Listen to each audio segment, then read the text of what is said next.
This episode is brought to you by Ursa Minor Outfitters. Folks, I'm absolutely in love with my loon mug. It's handmade, it's an absolute piece of art. Whether it's at the office or at the house, people keep asking to check it out. If you're not a loon fan, they also have other beautiful mugs for wildlife fans of moose, bears, and eagles. They specialize in products highlighting the outdoors and local pride through quality design by local artists. They've even started expanding into items beyond mugs, like apparel, dog accessories, and soon candles and more. They also try to partner and highlight other small businesses, and in some cases, forego profits in lieu of charitable giving to help their community, such as the dog rescue. So check them out, ursaminorouttfitters.com, and enter promo code HikesMikes10 at checkout to receive 10% off your order. And for our four-legged hiking partners, they also have a portable silicone dog bowl and also a sweet over-the-collar dog bandana. Go check them out, ursaminorouttfitters.com, and don't forget to enter promo code HikesMikes10 at checkout to receive 10% off your order.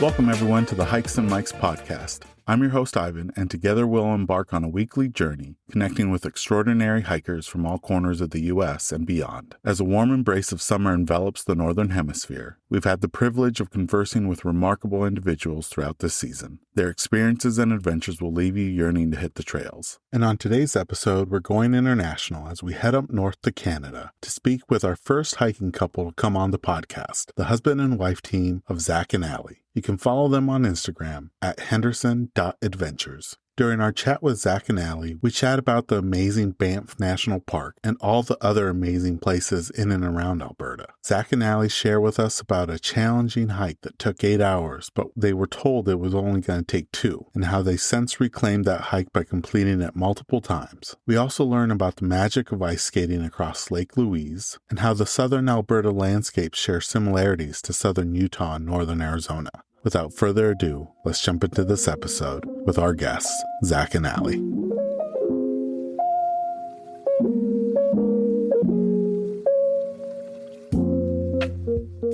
Welcome, everyone, to the latest episode of the Hikes and Mikes podcast. We're going international today on this episode with some amazing guests, Zack and Allie from Canada. They're going to be talking about my absolutely favoriteest national park, most beautiful place I've ever been to, and that's Banff, along with other places up in Canada that are just equally as gorgeous and impressive. But thank you, Allie and Zack, for joining us on the podcast. You know, we always like to start off with our guests by asking them how they got started hiking and how long they've been hiking for. Yeah, so we've really got started recently, maybe in the past 2 or 3 years. We actually are from Ontario, Canada originally, which is known for its natural freshwater lakes and waterfalls, but no mountains in Ontario. So we moved out to Alberta in 2020 and 2021, and yeah, that's when we really kind of started getting into hiking the mountains and exploring the natural beauty around us. Thanks for having us on. We're really excited to share about our backyard, what we love about Banff National Park and the surrounding area. I got to admit, I'm jealous of your backyard. And for those people that haven't had a chance to visit Banff or Alberta, because Alberta has just so many beautiful national parks, how do you describe your hiking landscape in and around your neck of the woods? Well, for the most part,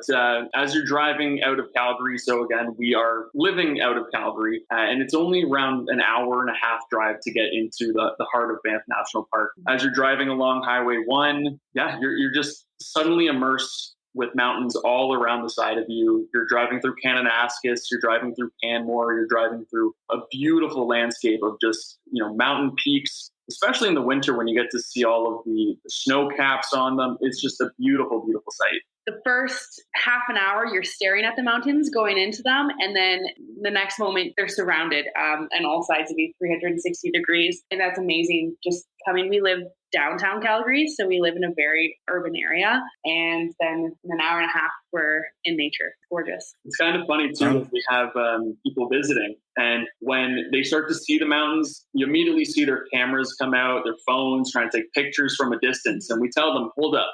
just wait. You're going to be surrounded in just a couple more minutes. So if you can hold off, you can save your phone storage. No, that is true, because we came from the south through Idaho and then up into the national park through the southern entrance. And it was the same thing. We made the mistake of stopping like every 5 minutes because we were like, oh my gosh, oh my gosh. And then once we got closer to Banff, the town, it was like, we wasted all that storage on beautiful mountains, but it just kept getting better and better and better. Now, you guys are based out of Calgary. How's the hiking in and around the city of Calgary itself? Well, there's a lot of parks around, a couple of provincial parks within the city itself. Calgary is large geographically. I would say, though, with the mountains so close by, we don't explore the parks in Calgary nearly as much as we do the mountains. Yeah, I mean, to add on to that, though, like Calgary itself is really invested in the infrastructure for, outdoor lifestyles like biking, like running, especially along the waterfront. We have the Bow River that runs directly through the heart of Calgary and the Beltline that, you can basically take that path all the way to Banff. The Bow River runs straight through Banff, all the way through to Calgary, and then some. You see lots of people going on strolls along there. There is quite a decent amount of elevation across that path too. And then you can also go over to Fish Creek Pond, lots of biking over there, lots of internal trails there, lots of paved trails too. You've got Nose Hill Park up in the northwest that you see lots of mountain bikers. See people from all ages going in and out, and it's amazing. You can hike, you can bike, you can do whatever you want. It's nature. Oh, right on. You guys have a little bit of everything. This season, we've had a couple guests that have met their significant others on the trail. Is that something that you guys shared? Did you guys meet on the trail or off the trail? So we met when we were students in school and university in Ontario. And so we met off the trail. Something that really brought us together, though, I think was just our love for exploring the outdoors. We went for lots of walks as Broke University students. We used to live very close to Niagara Falls. So we went to a lot of parks in that area. When we moved up here, we were married and we actually did our honeymoon all surrounding in Banff and Jasper National Park. So we met off the trail, but we do a lot of, I think, growth together on the trail. And a lot of connection, I think, has come from that. Yeah, absolutely. Right on. Lots of fun. Hiking has been it's been a big part of our story too. Especially after the last 3 years of, pandemic, closing, COVID, when you can't really gather together. When we weren't married at the time, but we lived in separate households. So our only real way of connecting was connecting in the outdoor nature. So we would just take lots of long walks along waterfronts, forests, wherever we really could. Do you guys remember the first official hike you guys did together? And how was that experience? I would say probably our first hike out here was in 2020. We were not prepared, is what I will say. Not at all. We didn't have hiking boots. We didn't have the proper gear. As much as you can hike. Well, let's just say we were also led under the impression that this was an easy hike that would be no longer than 2 hours. We didn't need to bring food. We didn't need to bring extra water. But hey, we'd be able to just go and grab lunch afterwards. Lo and behold, that hike took about 8 hours, and we had a liter of water to share between the two of us. We were miserable. It was a long day. And we had just driven across the country to come to Alberta from Toronto. It was fun. Oh, boy. Yeah, as much as we loved going out into nature in Ontario, it's relatively flat. Compared to out here. Nothing prepares you for the elevation. No, until you get there. Yeah. Oh, so true, guys. Because for me, it took me like 3 days to get adjusted to the elevation where like I just had a nagging headache. I didn't sleep too well. And it wasn't until like the 4th and 5th day where I finally got adjusted to it. With that hike, though, that we did, we have kind of taken it upon ourselves to take that experience back. Per se. We didn't like how this hike had such a negative sense in our mind, and that since we started hiking and doing it a little bit more seriously, we decided every year since then we are going to do that hike and reclaim it back. And it is a fantastic hike. It is fantastic. So in hindsight, it's one of the better hikes to do in the Kananaskis area, and we will do it every year going forward. Yeah. No, you guys read my mind because that was going to be my follow-up question is if you guys had an opportunity to redo that hike. Is it truly a 2-hour hike like people had originally said or? No, it's not an 8-hour hike. That's just because we were not prepared the first time. It's called 10th Ridge in Kananaskis, which is kind of the backcountry hiking. So there's not many people on the trail, which is really nice about that hike. And it's a ridge hike. So once you're up there, you're up in the mountains, kind of looking around for a couple of hours. But overall, maybe you could do it in 5 hours. If you're taking it on a leisure approach, yes, around 5 hours. The sad thing about it for us is that when we were going for it the first time, you're seeing people doing scree running. You're seeing people trying to trail run the entire thing, get their personal bests. And we're out here with like 1 liter of water amongst the two of us dying. And it was a tough time. And you see people sprinting up and down that hill. I'm like, you guys are crazy. Well, going through your guys' feed, you have definitely elevated your hiking experience, especially within the national park. How has the experience changed since that first hike, hiking in and around Banff? Yeah, I would say last summer, we got out almost every weekend. Living in Canada, you obviously have to get used to the different seasons that we have, especially in the mountains. We have snow up until June in the mountain peaks. The biggest hiking season is from May to October, and we try to get out every single weekend that we could. I think we missed 2. Yeah, and that was just because we were visiting family and things like that. Yeah. But to Allie's point, when it comes to the seasons and making sure that you are prepared for the conditions, let's just say that I'm very stubborn when it comes to the equipment that I have, the equipment that I choose to use. Currently, I still use my brother-in-law's old hiking shoes. They just manage to fit. They work fine for me. I don't use poles because why would I use poles? And only recently we had just gotten spikes for hiking in the wintertime. And that has been a huge, huge dramatic change to how much easier a hike can get when you have traction. We did a hike last year for Allie's birthday. I think it was Opal Ridge, right? And the majority of the top summit was just covered in snow. We were going in like waist deep snow with no crampons, no spikes, nothing like that. And you don't really plan on getting sunburnt when there's snow out, but we got incredibly sunburnt on that hike. It's weird to be up on top of a mountain in so much snow, but also being able to get a sunburn, but also the wind blowing super fast. You experience a lot of types of weather in a couple of hours. And even too, we use the AllTrails app for most of our kind of like pre-hike research, seeing like how other people experienced it going forward.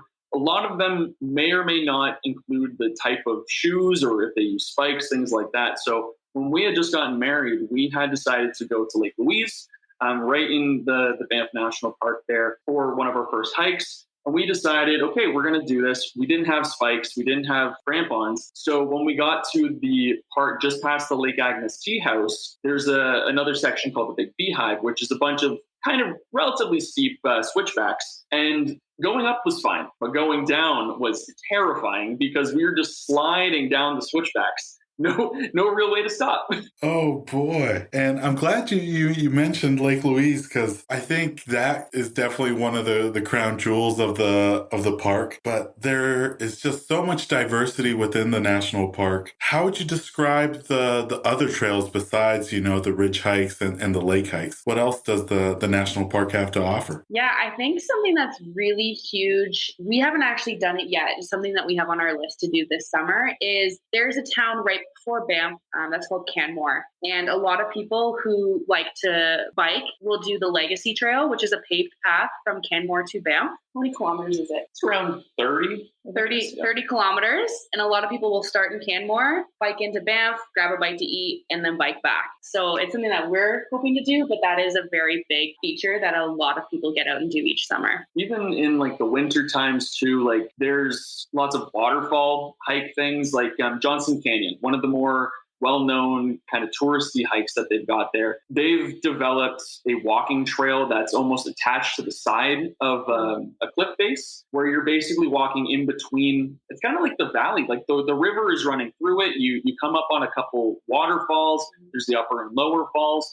And if you continue to go on past that, you can go to the ink pots, which is another just wonderful, it's just beautiful, right? Like the things that nature can do. But when you get there, you're just surrounded by a giant valley of mountains around you where you're so surrounded, so secluded. It's just amazing what is around you. I know that we're also planning on doing Heart Mountain in the near future, where there is a natural hot spring on the mountain too, where you can hike up to it and then jump in and have views all around you. Yeah. Oh, that's great. Is that, within the town of Banff or close by, or is that further? It's close by. I don't think it's in Banff. It's on the way to Lake Louise, I believe. Yes. Yeah. Oh, okay. I'll have to add it to the list because I did the commercial hot spring in Banff when I visited. But to be able to do a natural hot spring, it's a little different. And I think it adds to the beauty of the mountains and the scenery. The Banff hot spring, they kind of make it seem like it's a supernatural thing, but it is it's like a pool. Yeah.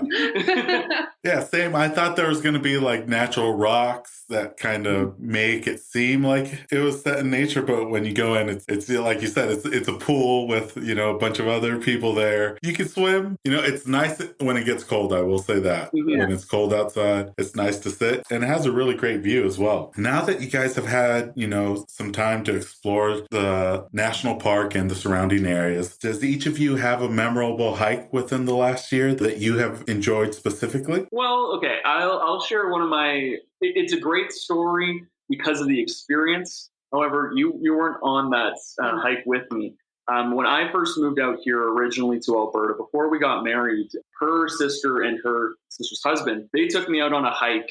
And essentially, they said it was not that big of a deal. Again, I get roped into all these hikes where I'm very underprepared, right? Again, I don't know what elevation is. If you look on our page, most of our hikes are anywhere between the 500 to 900 kind of meters of elevation gain. This hike that we did was Grotto Mountain, and it was 1,600 meters of elevation. And I was nowhere near prepared for it. I just remember getting to the top and just laughing because there is no way on earth I'm going to be able to get back down because my legs are absolute jello. And when we're going through, I got blisters everywhere. My shins are on fire. My quads are on fire. Overall, like when I respond and explain it like this, it sounds like I had a horrible time. But looking back on it, it was one of my favorite hikes because of the experience, because of the time spent with my future in-laws. It was great.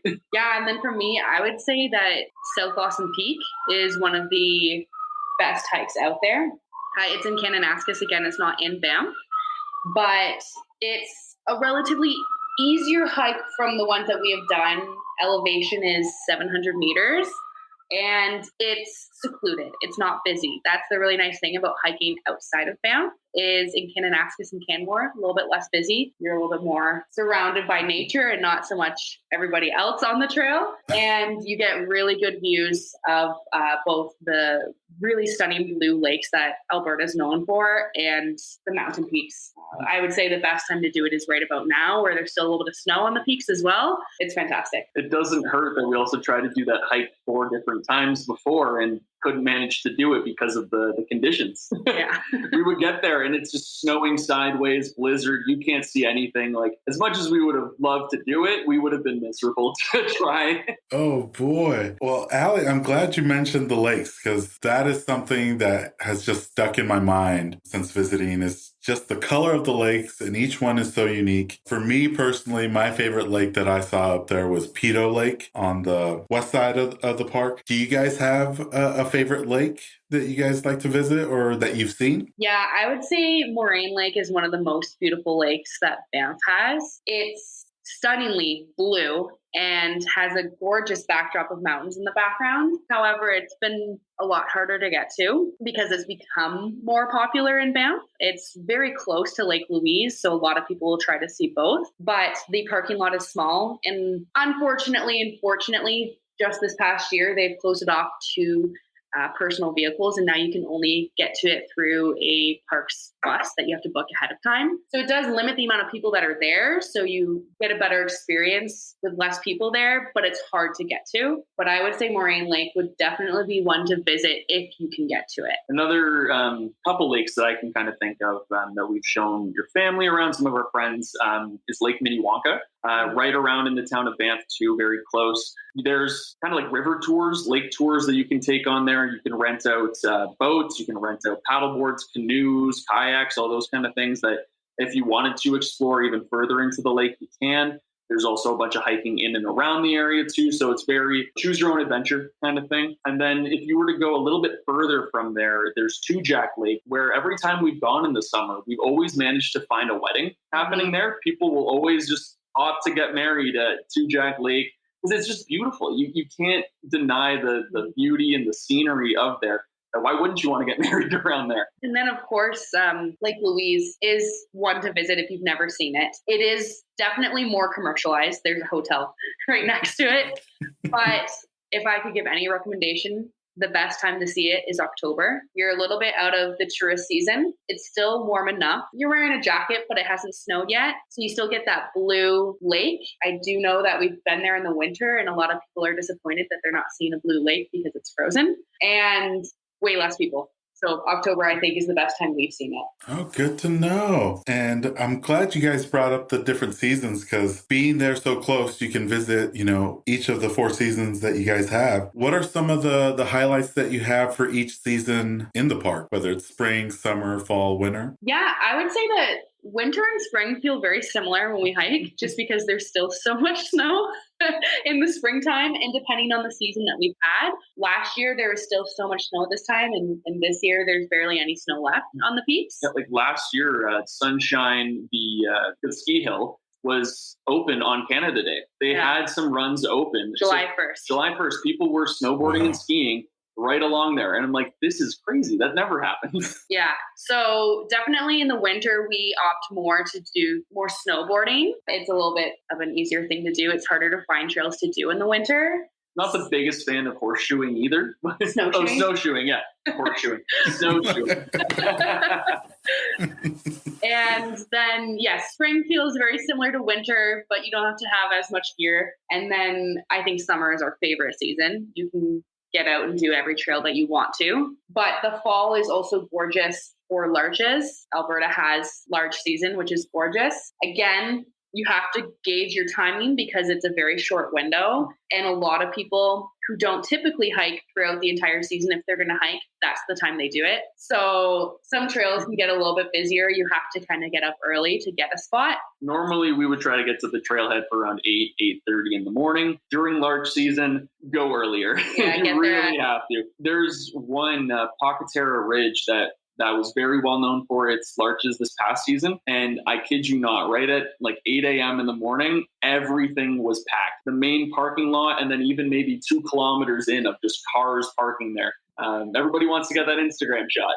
That's funny because here in Washington State, where I'm based out of, it's gotten so popular that they call it Larch Madness. So instead of March Madness, they call it Larch Madness because you're right. The people that do want to hike, especially to see that short window of larches, they'll just line up the highways with cars trying to see them. And I feel like here in Washington, there's certain pockets and certain elevation that you have to reach in order to hit them. But I feel like in Banff, they're a little bit more accessible because you guys are already high up. Yeah, pretty similar. And like you can, as you're walking through for the hike, you'll see them when you're in the forest line, but then you don't even have to go very far to, see them from a viewpoint. No. And that's the really unique thing about Alberta in general. Coming from Ontario, you're basically at sea level in Ontario, and in Calgary and in Banff, you're about 1,000 meters of elevation already above sea level. So then when you get into the mountains and then you start climbing the mountains, you already have that elevation. So I think that's probably why we see the larches at the base of the mountains as well. Oh, I'm jealous. Yeah. And the other thing that I'm jealous, and it's probably one of my favorite pictures from your guys' feed, is ice skating on Lake Louise. Yeah. Can you share a little bit about that experience? Because it seemed like it wasn't too crowded that day that you got to ice skate on it. Yeah. So skating at Lake Louise is something you can do throughout the entire winter. However, when we've done it in January and February, but we got there during wild ice season, which is when the lake is frozen, but it hasn't had its first snowfall yet, so you can skate the entire lake. Once it snows, you can't. Then you have to wait for them to for the park rangers to clear the snow off. But we were able to get that very short window, and there's some years where you might not get it. It might snow first, then freeze, and you don't really get that chance. But last November, I think early November, we were kind of just checking online, seeing what people post, and we saw the lake was starting to freeze, and thought, okay, let's try to get out there. We work during the week. We hope that we can get out there on a Saturday or Sunday, and we were able to do it. And I gotta say, it was probably one of those I'll never forget it moments. Core memories. Yeah, a core memory for sure. The smoothest ice ever. And like you said, there wasn't that many people there. And I don't know, it was like skating on water because it looked like you were. It honestly felt like a dream, right? Yeah. Like there's nothing that really can compare to that. Just like I've skated on hockey rinks before. I've skated on, you shovel out the back pond, things like that. But I've never, again, like you said, as smooth, as, clear. Like I truly don't know how deep Lake Louise is. But you feel like you can see the bottom as you are skating on it. Mm-hmm. And again, everything is do at your own risk, but it was amazing. Yeah. It's just pinch me. I'm dreaming. Yeah. And because you can skate the entire lake, it also helps with the crowds because everyone is so spread out on the lake versus when they just have a small rink. Everyone's in a very small area, but we were out there for probably 3 hours. We just did not want to get off. It was so amazing. Now I gotta ask, do you guys have your own ice skates that you guys take? Absolutely. Yes. Yeah. I've been skating since I was a kid. Do they have ice skates to rent there at Lake Louise that you know of? Yes, I believe so. I'm not sure if they do in November because it is very much stated skate at your own risk because it is earlier in the season. So we did know that the ice definitely was thick enough to skate on without anyone falling through, but definitely once they have it shoveled out, you can rent skates there. Yeah. Yeah. Closer to where the hotel is, they actually do they Zamboni, they treat it, they maintain a whole hockey rink kind of looking thing. Sometimes too, the Edmonton Oilers and the Calgary Flames, sometimes they will come down there and do a practice or something like that too. It's kind of crazy that they have that ability.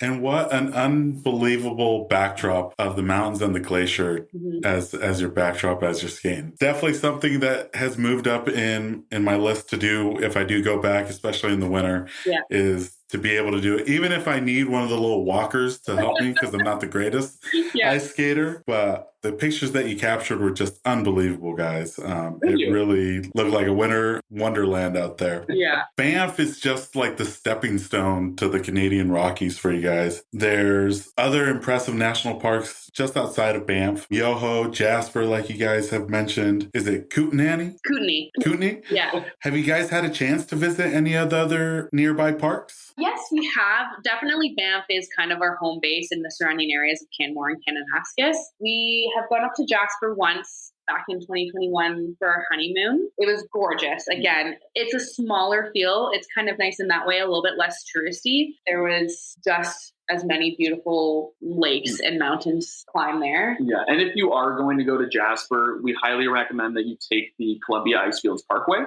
It is the most beautiful scenic drive that you will ever do in the world. Yeah, almost. it's up there. The Columbia Icefield Parkway is ranked one of the best drives to do in the world just because it's 3-4 hours of beautiful mountains, 360. You're kind of going up and down parts of mountains, so you're kind of getting different viewpoints. Just make sure that you have enough gas and you have a spare tire just in case because you don't have any service as you go through. But it is gorgeous. Yeah, and then other, national parks around, or even provincial parks too, right? Alberta has such a vast landscape in itself. If you were to go a bit east, you can find Drumheller, whereas the complete opposite of mountains. It's like a whole town in a valley, which is kind of like a big crater in the ground, right? You're driving and then all of a sudden you're going 300 meters down into where a river used to be. It's amazing because that's where, the dinosaurs roam. That's where they found a bunch of dinosaur bones within Alberta. They've got Dinosaur Provincial Park around there too. They've got Dry Island Buffalo Jump just north towards Red Deer. It's amazing, right? The Rocky Mountains is just so vast, so beautiful. we could hike every day for the rest of our lives and still not do everything. Yeah. And then being where we're situated in Calgary and then going over to Banff, you're very close to the British Columbia border. So British Columbia also has those national parks that you're mentioning, Kootenay and Yoho. We haven't gotten a chance to explore much of it. We've seen Golden, BC. We went there for our anniversary back in October, but that's definitely something that's on our list, is to explore more of those trails out there as well. Yeah. Oh, and even if you go down more south, there's Waterton. Waterton Lakes National Park. Yeah, National Park. And that itself, it's really close to the Montana border, where that's where like they share all of that beauty. It's lots more lakes there too. Yeah. So again, that's what we also would love to do. When it comes to comparing like Jasper and Banff that you guys have been able to visit, you mentioned that Jasper's not as developed, but what are some other like key differences that you guys have noticed between both parks? Whether it's landscape, trail systems. One of the things that I really appreciated with Jasper is that they consider themselves a night sky observatory town, where they actually have within their bylaws certain lumens that they're able to have in their streetlights, things like that, so that wherever you are, you can always see the night sky as vibrant and stars as much as you can. It is a lot darker in Jasper that we found, and they do have a lot of astronomy type events there. You can take a gondola up to one of their mountains too. I forgot which one it was called, but Jasper Skytrain. Yeah, the Jasper Skytrain. And you can go up there and they have like a whole night event thing just to look at the stars. It's beautiful. And what we were told too with this Jasper Skytrain is that the snow on that peak never melts year round. So you could be going up that Skytrain in July and there's still snow up there just because it's so high up. And the beauty of that one too is even though you take a Skytrain up most of the mountain, you still have to hike to get the true views, which we always appreciate that you have to work for it. There is one hike in Banff that for most people coming to visit, they will take the gondola up Sulphur Mountain. There's a like a nice gift shop up there, restaurants. There's it's a nice learning area up there too, but you have the option to hike up there, and you definitely can tell who has hiked up the mountain versus who has taken the gondola up. You see the nice shoes, nice clean shoes, no sweat, and even sometimes heels are up there, and we're like, I don't think they hiked up the mountain, which is great. It's people getting to experience that view, but it's definitely a very commercialized hike. We've hiked it to say we've done it, but it's definitely not our favorite just because it's interesting to get to the top of a mountain and find a gift shop. And running water. Yeah. Now, is there a coffee shop up there? There is. There is? Yeah. Well, Allie, you mentioned this, and it's something that I've seen researching more about Jasper, but because there's no services between basically like Lake Louise and Jasper, how much gas in the tank should you have before making your approach to Jasper and the Columbia Parkway? A full tank. A full tank. Probably. Yeah, it's I'm sure you could get away with 3/4, but definitely not something that you would want to get stuck in.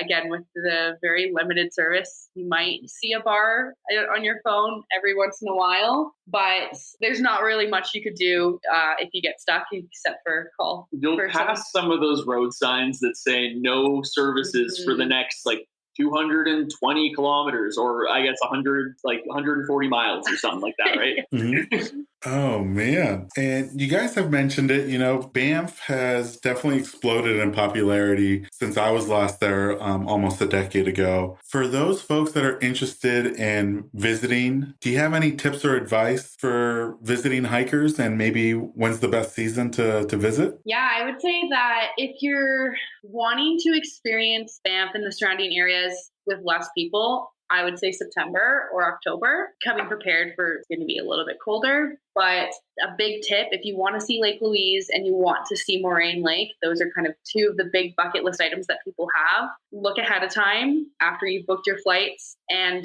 book bus tickets to get to those. It saves you the stress of trying to find parking at Lake Louise. And now that you can't park at Moraine Lake, those tickets do fill up very quickly. And if you want to see those, which I would definitely recommend for a first-time visitor, book those tickets well in advance. Another thing that I think would be amazing if you get to Lake Louise is doing the Lake Agnes Tea House or even the Big Beehive, which is all part of kind of the same hike.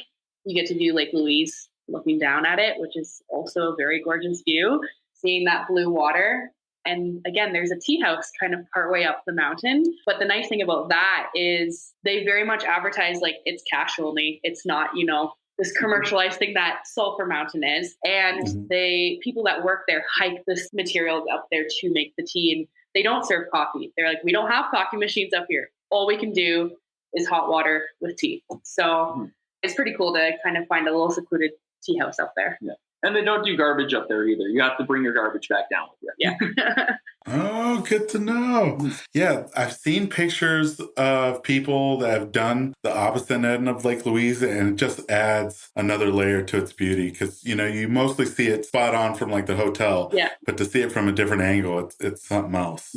You guys have mentioned this, but, outside of the national park system, there's some beautiful local parks in and around Alberta. What are some of your favorite parks that aren't national parks to visit or that you have visited? Yeah, so I would say if we're still looking in the mountain range area, Kananaskis has so many different provincial parks. I can't even name all of them because they kind of all blend together. Peter Lougheed Provincial Park is kind of the major one in Kananaskis. Bighorn Sheep Provincial Park. Yeah, Bighorn Sheep Provincial Park. And those are some of our favorite trails to do because they are a little bit quieter and they've got the really good payoffs. As much as we love to look at the town of Banff from a mountain, it's also really nice to just look around and only see mountains. You don't see any type of development around you. And for those hikes, I would recommend Tent Ridge, which is amazing, and South Lawson Peak. Those are both in Kananaskis and just absolutely gorgeous with the views. Yeah. And one of the hikes that we just did this past weekend was in Spray Valley or Spray Lakes Provincial Park.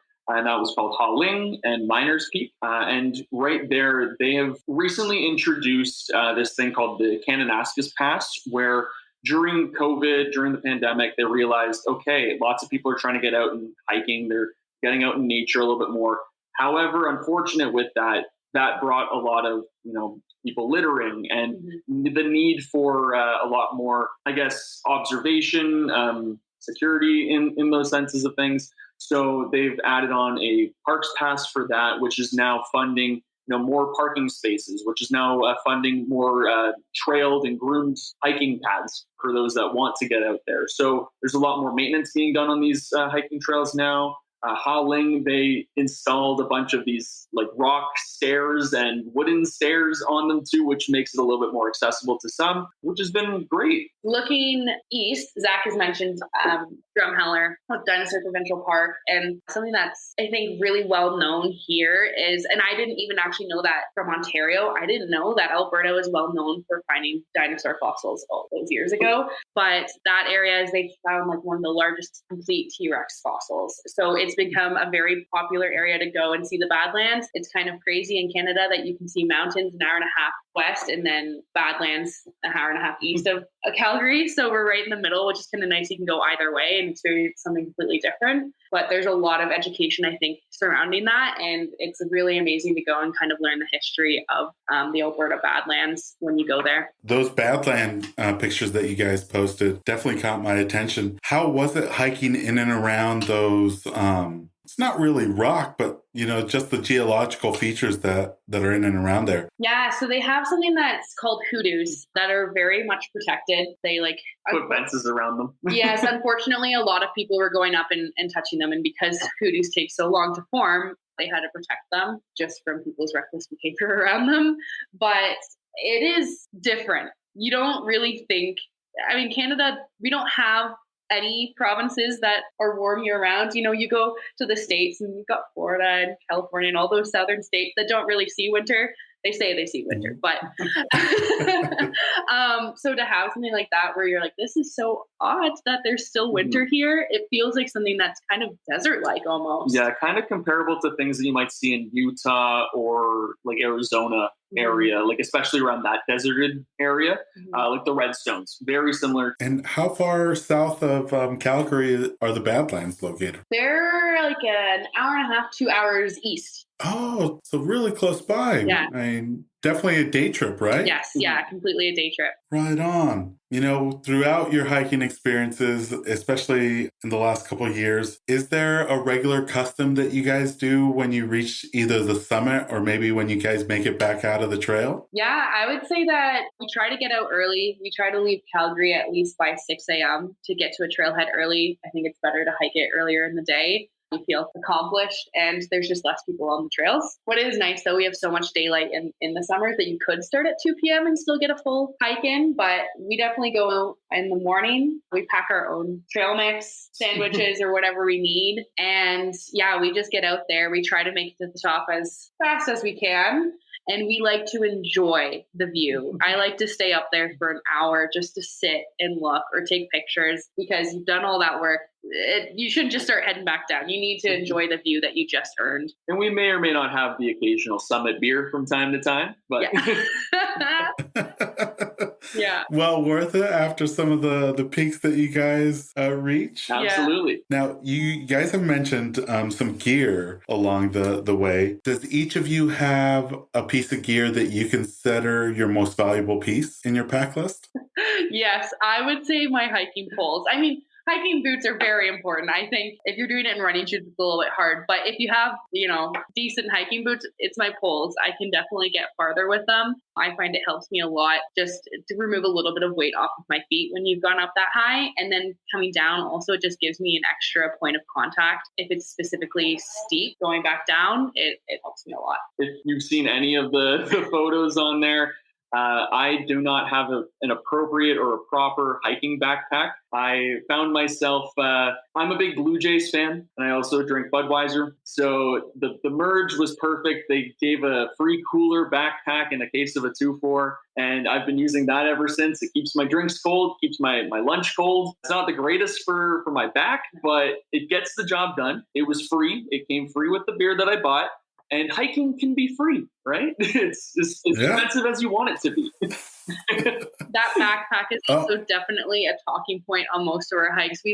That's another custom. We love to talk to people on the trail. Just a lot of people visit Banff naturally. So we usually ask, where are you from? Are you from Alberta? Are you from Canada? Or are you visiting from somewhere else? And it's amazing to just get to meet people from all over the world. But a lot of people will comment on the backpack saying like, hey, you got some beer in there? Like, can I buy one off of you or whatever? But that got enough to share.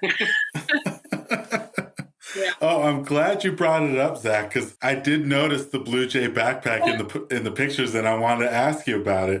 But I feel like it's one of those things that's functional because it keeps not just your beer but your food cold as well. Thank you. I give you props. Yeah. One thing that was always in the back of my mind when I was visiting Banff was bears. It was one of those things where I was like, I want to see one, but I don't want to see one up close. Yeah. And we got a chance to camp at the Lake Louise campground. Mm.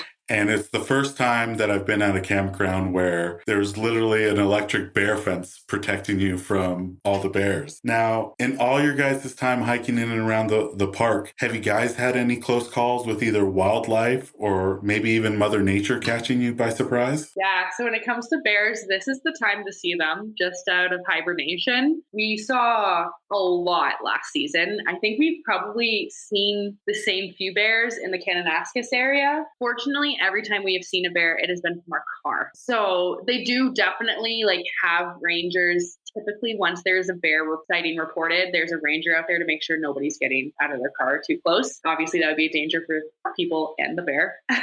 But there's actually a well-known grizzly in the Banff National Park. His name is the Boss, and he has that name for a reason. Rumor has it he's been hit by a train and walked it off. Yeah, that's a rumor, but that's what people say. But he fathered 80% of the grizzly population in Banff. Wow. So he is indeed the boss. And he's got a rival. His rival is called Split Lip, and they kind of run the Bow Valley together. Yeah, he's tagged and definitely tracked by the people that work for the park. But most of the grizzlies are tagged. Yeah, and we have actually had shown up to some different trailheads last year where it said it was closed due to bear activity. We had to just pick a different hike that day because of it. but there are definitely a lot of bears out there, but they're not very common to see on the trails. We've never seen one outside of our car. In terms of wildlife, fortunately enough, we haven't really encountered anything too scary. However, cougars are they're pretty common around there. And if you don't hear them, they're probably still watching you.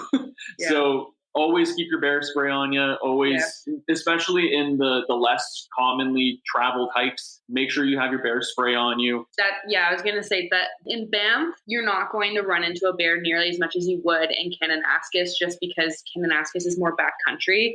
So the bears are a little bit more comfortable there. Of course, they kind of steer clear of the town of Banff and the surrounding areas like Lake Louise, just because it's much more populated. But yeah, definitely have your bear spray for sure if you're doing a more backcountry hike. There's also a lot of mountain goats in the area. They'll just be running up the mountain. We've come in or bighorn sheep, close contact to both bighorn sheep and mountain goats on the trail, but they're not that scary. They relatively stay away. They're just kind of creepy looking.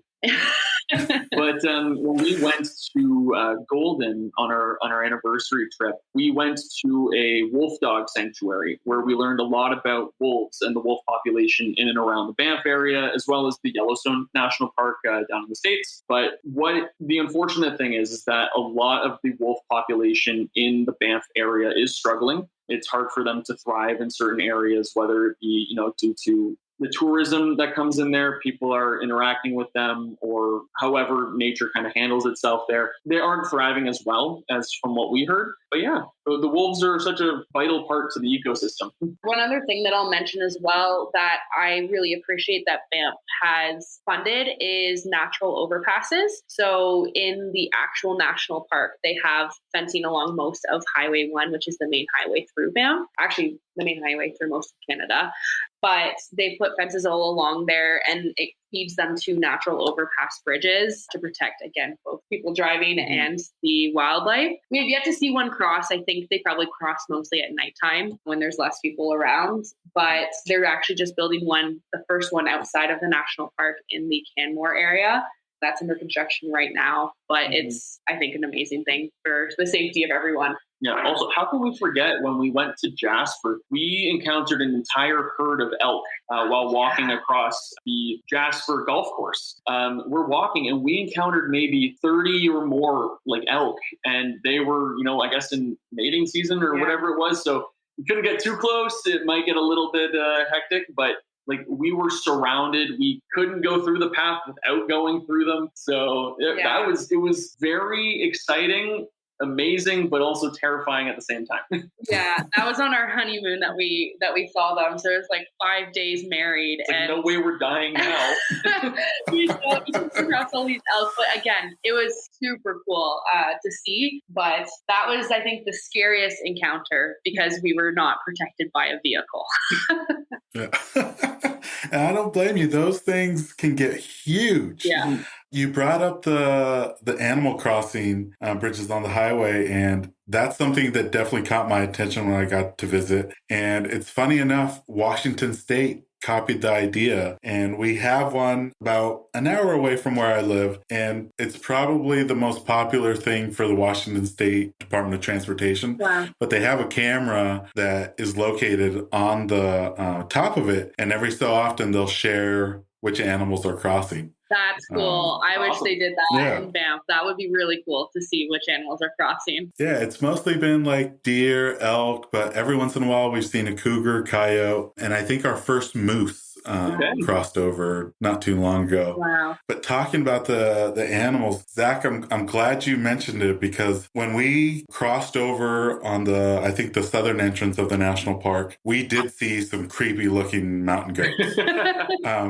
I don't know if it was like they were in between seasons and they were like shedding, but if I can find the picture, I'll see if I can share it later on Instagram. But they kind of reminded me of zombie goats because the color was a little off. Their eyes were a weird color. I'm colorblind, so for me it looked red, but they could have been something completely different. But is it just like a seasonal thing where they look a little weird for a certain season, or is I think that they just look them rough all the time? Like even like their eyes are kind of like on the side of their heads, so it doesn't. They're not making direct eye contact with you. They're their eyes are even like glossed over too. And it's like, ugh, their buck teeth, they're just gross. And there's one area where the longhorn sheep hang out, and it's kind of right at this junction on Highway 40, which goes through Kananaskis, and you can see up to like 20 or 30 of them just in the middle of the road, causing a traffic jam. And of course, you're not going to try to edge on an animal with that big of horns. That could do some damage to your car.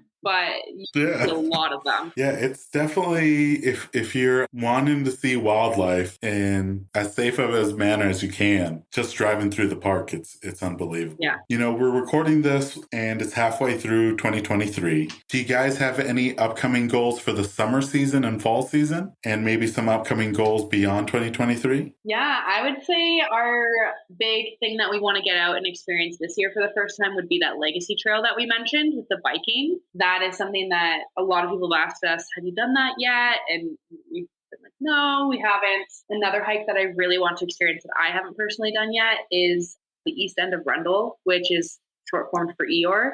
And it was closed last year due to trail maintenance and making a bigger lot just because it's a more popular one in Canmore. But it's a difficult climb, and it actually looks at Howling Peak, which we just did last weekend. So I kind of want to be able to have both views of the mountains.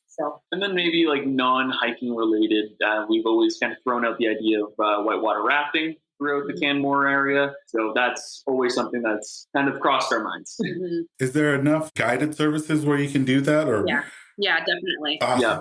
That was it for the regular questions, guys. This next section of the podcast is the this or that questions. Okay. I'm going to give both of you 2 hiking related topics, and each of you just chooses the one that they prefer out of the 2. Okay. It's always fun doing it with 2 or more people because it's always interesting to see the differences and the similarities. Yeah. The first one is, do you prefer ascending or descending? I would prefer ascending just because you have the goal in mind. You're always anticipating seeing the top. And by the time you start descending, you're already sore. You're already in pain.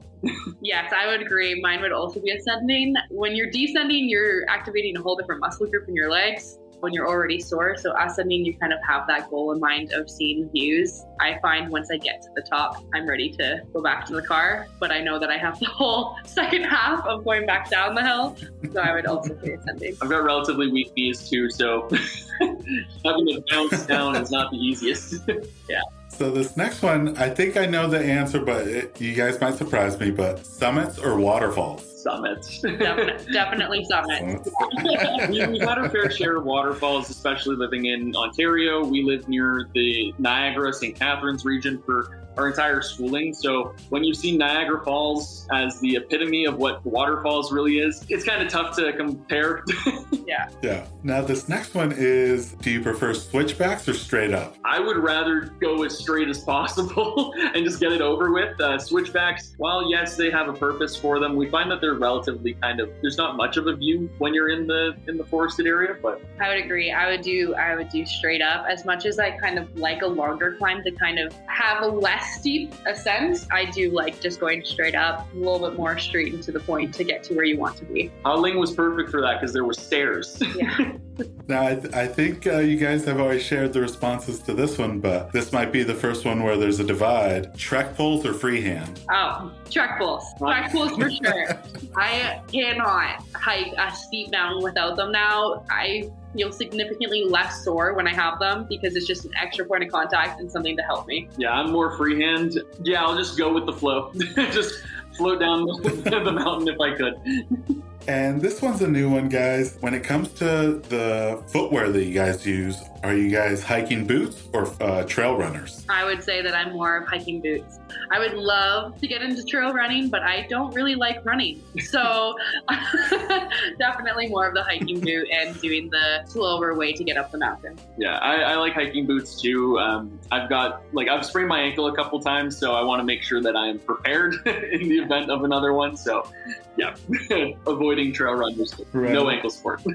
And this next one, it comes about the trail systems or the trails that you guys do. Do you prefer loop trails or out and back trails? I would personally say, as much as one of my favorite hikes, Tent Ridge, is a loop, I personally like out and back. My sister and I have gone back on this. She likes loop because it's used the entire time. I like out and back because now once I've gotten to the top, I know exactly what I'm facing on the way down, and I know kind of approximately how long it will take. I more go similar, but I wouldn't turn down a loop. Yeah. I like the new experiences as you're going through. And this one could be a little challenging depending on the season for you guys, but when it comes to bodies of water, do you jump in or do you stay dry? That's a tough one. It does depend. Alberta has mainly glacier lakes, so it can be a big shock to the system to jump right in. A very big shock to the system. Yeah, we're used to having the Great Lakes near us. Lake Ontario is like right near my hometown back in Ontario, but it's cold, but it's not glacier lake cold. So jumping in is definitely something that's kind of nice to do at the end of a hike if there's like a river nearby or a lake nearby, but I would say it depends on the day.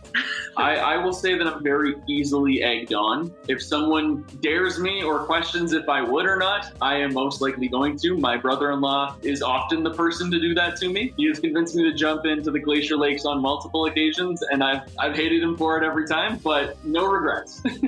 Yeah, I would agree. So when we visited, I didn't jump in, but my friends did. They jumped into Lake Louise, and everybody looked at them like they were crazy. But I did jump into Pedo Lake, and by far the coldest I've ever been in my life. But it's one of those memories, like you said, it's a core memory that will be with me forever. Yeah. This next one is tough because I enjoyed both of them when I was visiting. So it'd be interesting to see what you guys think. But when it comes to sunsets or sunrises, which one do you prefer? I would say sunrise. You'd have to get out there pretty early to see the sunrise this time of the day because the sun is rising around 5 a.m. now. But I much prefer to see a sunrise and kind of have daylight on my side on the way down versus the sun setting and then kind of starting to panic with losing sunlight. Yeah, I'd pretty much follow the same way too. We're more early risers when it comes to hikes. Haven't really done much backpacking where like, okay, we're going into like, we have a tent set up somewhere backcountry. So we haven't had to deal with that too much. We don't have headlamps yet. We haven't really done too many early morning hikes like that yet. But yeah, I think more for the sunrise. Right on. And this is another tough one because you guys get, the best of both worlds. But spring flowers or fall colors? I would say fall colors. With that, again, living in Ontario, you have lots of maple trees. You've got the red, the orange, and the yellow, which is gorgeous. Out here, you've got the larches. So a different type of fall, but both beautiful, and I would definitely go for those colors versus the flowers, I think. Yeah, I think when you consider the season of spring and the season of fall, I find that spring is a lot more wet than fall. So to me, it's a little bit more of an enjoyable hiking experience. And it's usually a little bit like you're coming out of the summer. It's okay to be a little bit cooler, not as sticky and gross. So it's nice. I prefer the fall colors too. And then for the last one, guys, do you tag a hike or do you not tag a hike on social media? So we're kind of more in the camp of sharing and not gatekeeping the trails we do. We really like to share what we do, but however, that has brought more popularity to hiking, which does cause, the crazy crowds of larch season and the amount of people that go and see Lake Louise and the commercialization. So it's a little hard in that way, but I'm always in the camp of encouraging people to get out there and enjoy the things that we enjoy and sharing that, our favorite trails. Yeah, like I agree. And like at the end of the day, the Instagram page that Allie started for us was really just to be a photo collection, a diary, or just a way that we can look back on our memories of our hikes.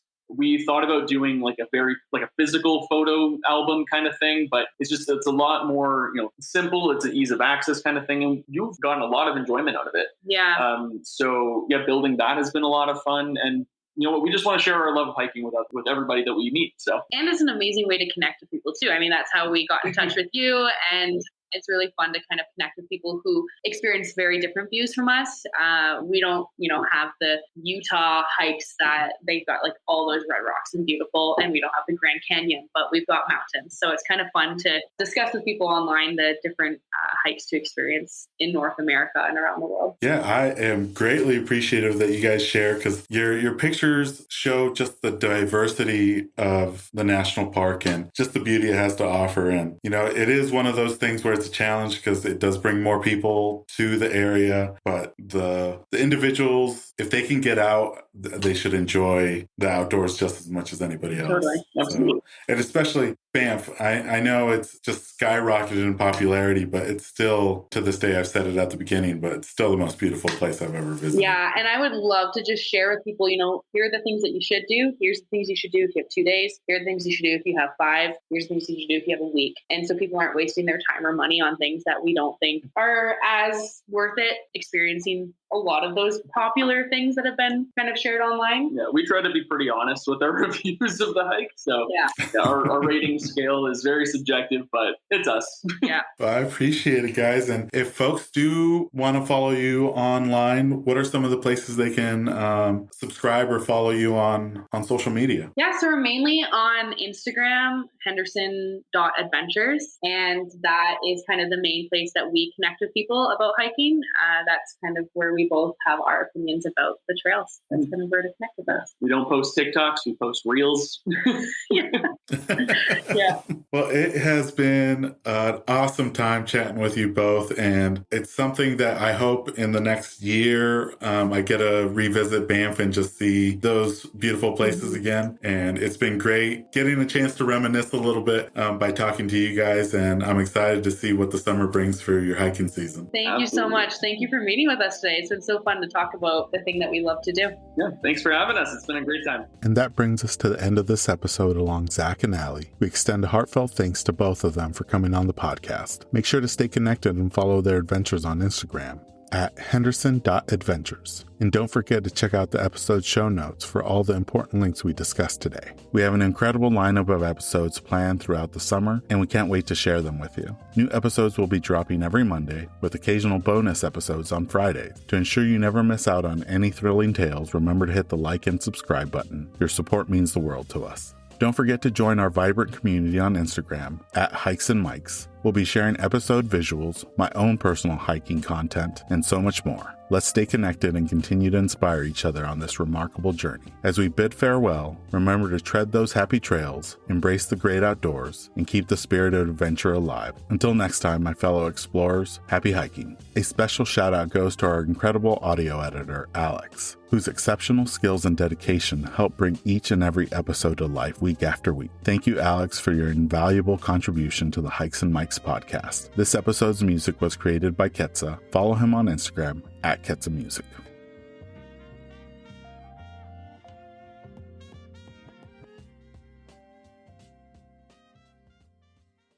This episode is brought to you by Flip Socks. Whether you're on the trail, on the job, or in the yard, Flip Socks will keep Mother Nature out of your boots with their innovative nylon sleeve. You no longer need to worry about any annoying debris getting trapped in your boots during your hikes. Simply flip down the nylon sleeve over any boot to prevent Mother Nature from finding its way inside, keeping your feet comfortable all day long. To get your first pair, visit flipsockswithaz.com and enter promo code HikesMikes10 at checkout to receive 10% off your order. And for listeners who use the promo code at checkout, I'll be donating 100% of the Season 2 promo code proceeds to Big City Mountaineers, who provide transformative experiences through connections to nature that strengthen life skills and build community for youth and disinvested communities across the nation. So if you're tired of bits and pieces of the trail finding its way into your hiking boots, pick up a pair of Flip Socks today with the promo code HikesMikes10 to get 10% off. For website and promo code, see the episode description.